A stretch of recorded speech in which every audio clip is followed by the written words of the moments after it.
Not every watch has a story. This one does, though it's rarely told. Released in '77, designed by Jörg Hysek. He was 22. Slim case, integrated bracelets, subtle, geometric, precise.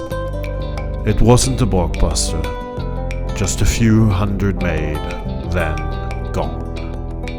Collectors didn't forget, but most people never knew it existed. And now, nearly 50 years later, it's back. Was that as good for you as it was for me? Anyway, let's talk about the Vacheron Constantin 222.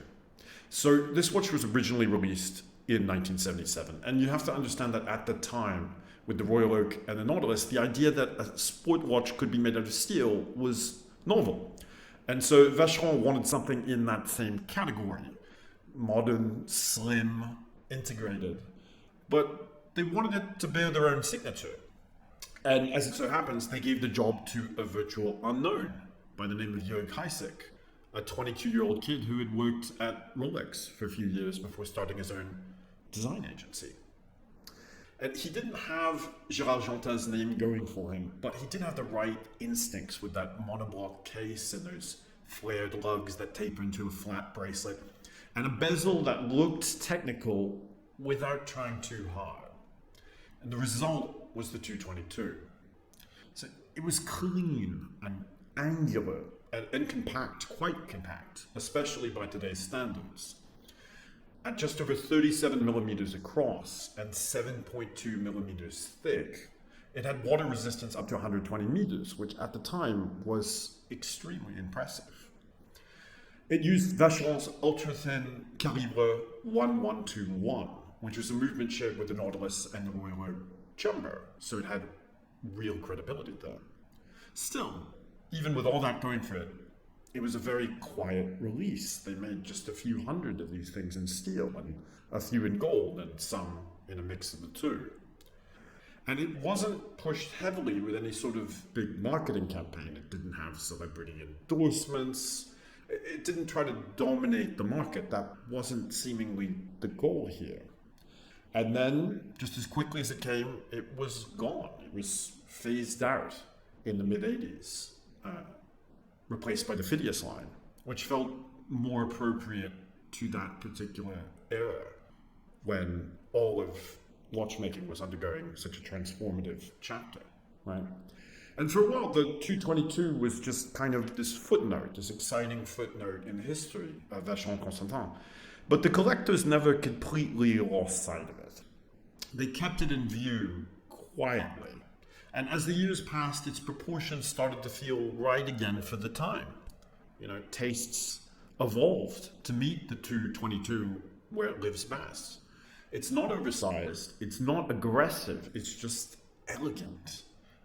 So in 2022, Vacheron Constantin brought the 222 back. Very timely, right?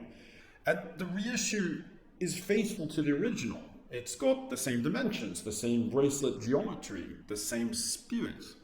But now they've brought in an in-house movement, the calibre 2455/2. And there's a sapphire case back, so you can flip the watch over and see what's going on in there. It shows a gold rotor engraved with one very particular symbol, the Maltese Cross, which you see all over this watch. You've probably seen it on the crown, on the rotor, on the clasp of Vacheron Constantin watches. And it's not just there for decoration, and I want to take a moment to talk about this because it's so iconic and it really looks like it has its place there. It's not a family crest either, right? It comes from a part of the movement. So in older mechanical watches, the mainsprings had a particular problem. They didn't distribute power evenly. There was too much torque at the start and not enough torque at the end. So to solve this, watchmakers had to come up with a design that would mitigate this issue. And what they came up with was a stopwork mechanism, a kind of governor to limit the range of that mainspring, right? And that piece, as it so happens, was shaped exactly like a Maltese Cross. And Vacheron used this in all of their early movements. It was iconic. If you were to pop open a Vacheron Constantin watch from that epoch, you would see that Maltese Cross inside the movement as well. And eventually it made it to the exterior of the watch as the logo, not to signal nobility necessarily, but to signal restraint, right? Because it's restraining that mainspring. It's not a lion. It's not a crown. It's a mechanism, right? It's their credibility. That's the point. So the 222 is much like the Maltese Cross. It doesn't scream for attention. It does what it's meant to do. It's got a job to do. And it does that job clearly, quietly, and well. This is a beautiful watch. And if you have the money, and even maybe if you have to stretch a little bit, you probably should get it. I think I will. Thanks for watching Beard and Loathing.